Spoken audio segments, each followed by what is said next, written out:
Joining me are Bernhard, Stormyr, the Head of Sustainability Management at Yara International, Eva Koehler, who is the Global Impact Division Head at Acre Fund, and Gordon Nikoi, Business Development Manager at Isoko.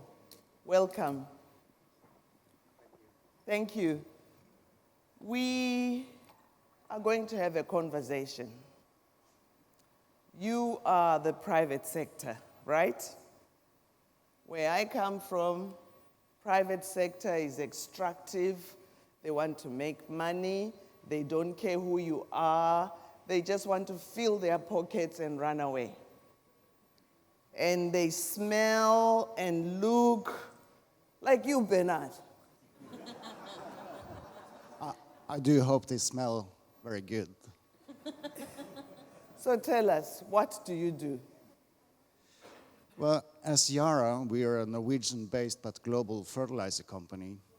So we depend upon knowing the farmers, understanding the farmers, and delivering to them according to their needs in the situation where they are at. We've been in this business for more than 1 century. So the model of taking the money and running away would not actually be sustainable for us. We really depend upon building the trust with the farmers to have them come back to do business with us year after year after year. So, and this comes back to really understanding where the farmers are at.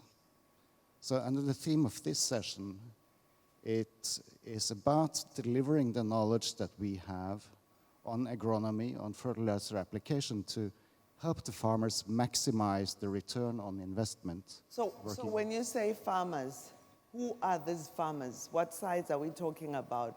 Big, small, medium? I mean, farmers, right?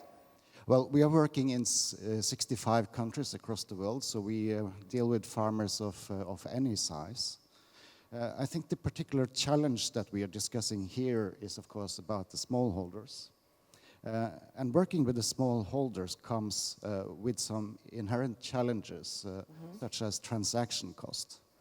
It's a lot more difficult to sell 5 kilos at a time to 1 million farmers than to sell 10,000 tons to one farmer. So the challenge is for us to see how we can multiply and share the knowledge and advice that we can provide over and over again to so many farmers.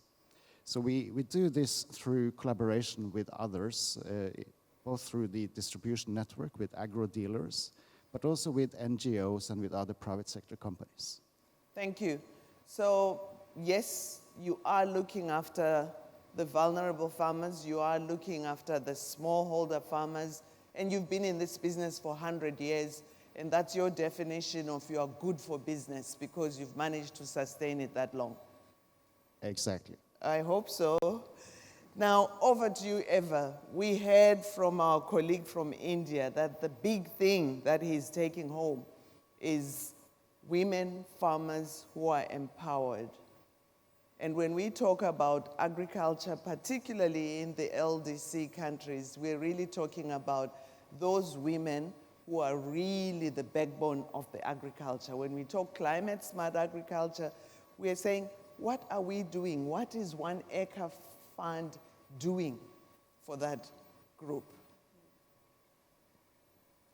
Thank you. Thanks for the... Should be okay. We can switch, yeah. Thanks very much for the question. Acre Fund is a social enterprise working in this space, so we are aiming to address some of the market challenges. What are those challenges? Yeah, so we serve directly 800,000 households in Eastern and Southern Africa.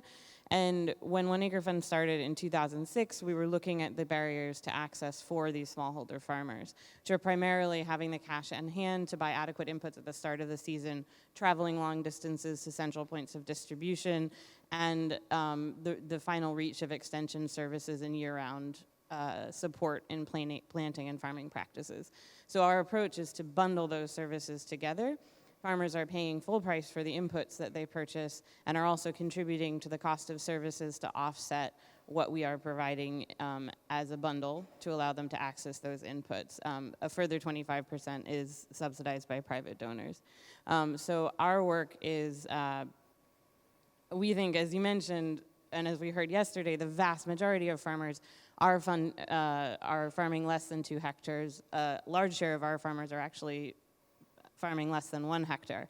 So we are really trying to make these microtransactions more possible for a company like Yara, who wants to reach out to these farmers but faces some very significant challenges in doing so, by serving as a bridge between those companies and the farmers who are farming the smallest amounts of land. So you are organizing the 100,000 farmers across East and Southern Africa? Yeah, so we're working with 800,000, and they're organized into groups of 5 to 20 who help each other to prepare their loan request, to work with a field officer that helps them to identify the quantity and quality of inputs that they need, and then who supports them throughout the season in applying the inputs correctly and managing their harvest afterward. So just bring us to your world. 5 to 10 farmers, what sort of bulk are we talking about in terms of inputs? Oh gosh, I'm gonna have to do math. Oh, no, but I'm saying... But yeah, I mean, so when we're talking about land sizes, so I actually am most familiar with the Burundi context, which is one of our smallest, because that's where I worked. And there, on average, farmers were taking about 25 to 30 kilo of fertilizer per farmer. But we did serve farmers who were taking as little as 5 kilo. And for those farmers, that was very important. They're the most vulnerable, even among the farmers that we work with. And by grouping them together with farmers of similar sizes or slightly larger, we were able to ensure that they could access the same products and meet their needs. Makes a lot of sense. So you're taking those 5 kilograms per farmer, 25 kilograms, bulking up times 5 or times 10, and making it easy to access them. Thank you. Isoko, what is Isoko? Thank you. Isoko is an ICT platform which basically looks at disseminating all the information that the scientists, the generators bring, and make sure that it goes to the last mile of the farmer. Mm-hmm. And we are taking advantage of the mobile phone technology to carry this information to the farmers. So in the information you think of that the farmer needs, we make sure that that farmer in that village that you cannot be there, we try to get that information to that farmer. Excellent. Thank you very much. Audience, you've heard from Yara, you've heard from Acre Fund, you've heard from Isoko what they do. What is the burning question in your head in terms of the transformation? One over there, one for group 2, this is one. Group 3, if you don't take it, it's going away. Right at the back, please shout your question. Please get a mic right at the back there and prepare the mics. Whilst we're getting the mics to the audience, I'm just keen to find out, in terms of climate challenges, what's been the one big challenge that you've faced in your constituency, and how are you driving this transformation agenda? You can start. I would say drought. Where? In the northern part of Ghana. They have only one season, and the season keep on shrinking. So we actually have to rely heavily on satellite data and our local metro to make sure that we get our forecast right, and then get the right information to our experts to give us the right climate agronomic information to send to the farmer. How timely is that information? Drought is your biggest problem. You've got the technologies for knowing in advance. But when does the farmer on the ground get to know? Every day the farmer gets the information as early as 6 a.m. Okay. So before 6 a.m., the information gets to the farmer, both as text message or voice message. And this year we have started going on as video for those who have the smartphones. So that as early as 6 a.m., the farmer gets information so he can practice it during the day. Who pays for that service? I'll say basically the farmer. Pardon? The farmer. The farmer pays directly. We'll come back to you on that. Question number 1, group 1. Hi, Dawei Solomon from Sea Cups. And I was just wondering, I know what Gordon is doing, but when I'm looking at One Acre Fund as well as Yara, and considering that this is a climate smart agriculture conference to transform food system, what exactly are you doing in terms of climate smarting sort of thing? Is this business as usual, or can you really tell us, both in the conceptual and theoretical framework, what are you doing to climate smart what you do? Next question, group 2. Jan Helsen, I work in the Pacific. I've spent quite some time in Africa. You know, when we talk about climate smart agriculture, it is very often, and science, it is demand push. I wanted to know more about the demand pull, dus what the private sector actually can do from a market perspective. You know, how can markets be the drivers for climate smart agriculture? Eva, we start with you. You can speak to both questions. Just feel free to. So I'll start first with the question on how we are embedding climate smart agriculture into our work. Our primary goal is to see farmers have a better income on their farm year after year. And fortunately, climate smart agriculture is very compatible with that goal. In the short term, we work with farmers on trainings on soil health management, as well as other practices that can help protect their families against the worst shocks. We also are able to distribute through our network seeds that are better adapted to each agroecological zone in which we work. And we bundle crop insurance with our credit in almost every country that we work in. Additionally, we think that smallholder farmers should be empowered to contribute to climate change mitigation, but not asked to make economically negative choices in the short term, but there are many practices that don't force them to make that choice. So we work with farmers to distribute and ensure the survival of trees on each farm that we work with year after year, and we're also, again, working with them on practices that benefit them now and also increase the soil carbon stocks on their land in terms of mitigation. So Eva, just help us understand, has there been any payout from the insurance facility that you're running? During the time you've been with One Acre Fund? There have been, I would say, because we're working across 6 countries, which include places like Malawi, Zambia, Kenya, Rwanda, which have all seen significant yield loss in at least some of the districts that we're working in. It's an area yield insurance purchased through providers in the region, so we have had payouts in the countries that we've worked in during the time. Excellent. Thank you. So it's business unusual. They are paying out, they are insuring, and they are providing support to adapt and mitigate some of those challenges that they're facing. Over to you, Bernhard. 100 years experience in the business. Is it business as usual or it's unusual? I think it's becoming business as unusual. As a major input provider for the farmers, I think it's important that we are slightly humble about what we are able to do. We have a role to play, but we are on our own not able to transform the agricultural sector.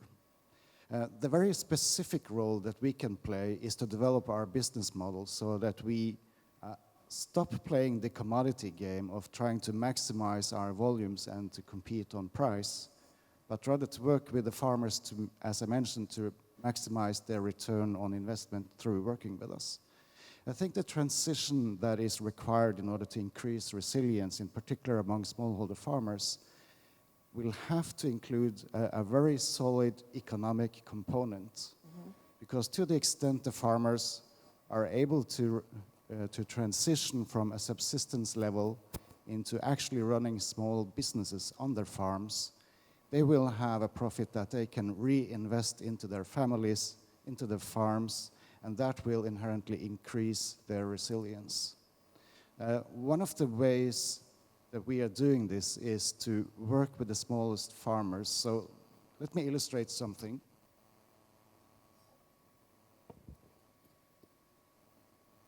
So we have a program that we are rolling out, in particular in Eastern Africa, that's called One Step Forward. So we are learning the farmers to use the bottle cap of a bottle of water as a precision farming instrument. So we are telling them that they should use 1 scoop of the fertilizer per maize seed on their field. and that they use half the volume that they are able to buy first, and when the maize plant is about as high as their hip, they repeat the exercise with one more scoop per plant of maize. And this is a simplified way of introducing precision farming technology at a smallholder level that ensures that they gain the best return on their investment. This is, of course, not a holistic climate-smart agriculture model. It's just one piece to the puzzle. So in order to really build that resilience and adaptation that is needed, we need other stakeholders to come on board and to deliver additional training to the farmers alongside ourselves. Thank you very much. I remember 40, 50 years ago with my grandmother, I see in your life Coca-Cola is the best thing that's happened, so you are using the bottle tops. We used to use teaspoon because the biggest thing that happened was tea and sugar.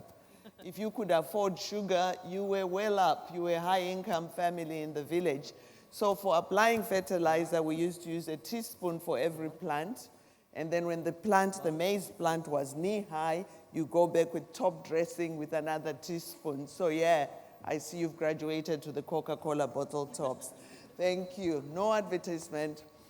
Finally, we're about to close this session. We're talking about transforming food systems under a changing climate. What is the one big thing that One Acre is doing, that Isoko is doing, that Yara is doing, that you're going to say, yeah, we are going to get there? Just one big bang thing that you've done as a game changer that you believe is going to make business unusual and take us to accessing those vulnerable last mile farmers that are not accessed. I would really point at digital as an important piece. So digital smallholder farmer programs, we have a dedicated team to this. Combines the commercial and smallholder farmers, we aim to cover 100 million hectares of farmland under digital management. And closing the yield gap for smallholders is one important component of that program. Well done. Going digital and closing the yield gap are your two bang statements that will take us to the big bang of transformation agenda. Over to you, Eva. Yeah, I would say the first thing that we've done is to demonstrate that a business model can work in closing some of these last mile gaps. And that what the business model does is two things. One is that it allows farmers to be in the driver's seat of the decisions that we're making. If we're offering them a training or a product that's not immediately delivering value, they're not going to buy it, they're not going to take our services because they're paying for those as well. And that ensures that everything that we are bringing to farmers is of value to them and serves as a check on these technologies that we are trying to bring to the last mile. I think secondarily, although we are a nonprofit, our goal is to rapidly scale, and it drives efficiencies in our model that pushes us to look at the way that we distribute goods. We've gone from stock-based distributions to truck drops, the way that we use technology in our work, and other things that allow us to continue to distribute high-quality services to more and more farmers at a lower cost. So I think by combining a social value set with a business approach to the decisions that we make, we're really helping to tackle some of those challenges that will enable us to quickly distribute the technologies that are developed in the future, hopefully by you guys. Thank you. Isoko? Thank you. I think the digital is one, which we have already. What we are doing now is partnership and revenue sharing. You can't partner somebody and take everything, but we share and all of us becomes sustainable. The latter I'll say is when we started it with Vodafone, we were working with 20,000 farmers. Mm-hmm. By partnering Vodafone alone, we moved to 300,000 farmers. Wow. We are looking at partnering MTN. And when we are able to partner MTN and Vodafone, we are looking at hitting 1 million farmers. Wow. And when we hit that, we can confidently say that the program is successful. Well done. Bernhard is dying to say something. You've given us two, so add your third one. Now, so, I keep talking about ourselves, but I find frequently, as much as I love going to science conferences, I frequently learn the most from talking to farmers. And I had an excellent conversation with the World Farmer Organization the other day. She told me an example of a program that was trying to deliver calves to sub-Saharan African villages. And the theory was that the calves could later on breed and the village would have their own livestock. The only problem was that the villages didn't have enough feed to support livestock. So the idea was brilliant, but the implementation was failing. And this tells me that what we really need to do is to talk to the farmers and really understand their situation. To me, that is an absolutely key component. So I would really like to see more farmers in these forums. Thank you. Ladies and gentlemen, the private sector panel, the question was, how are you reaching the most vulnerable as private sector? And it is feasible. And their big bang statements are that they want to close the yield gap, they want to go digital, they are bringing a business model that they want to take to scale, they're involving partnerships that are allowing them to scale, not just incremental, double, triple, but they are going big bang leap into partnerships. And then finally, you have to have the farmer at the center and talk to them so that you're addressing the problems that affect them the most. Ladies and gentlemen, big bang clap for our private sector panel that's doing it on the ground. Thank you very much.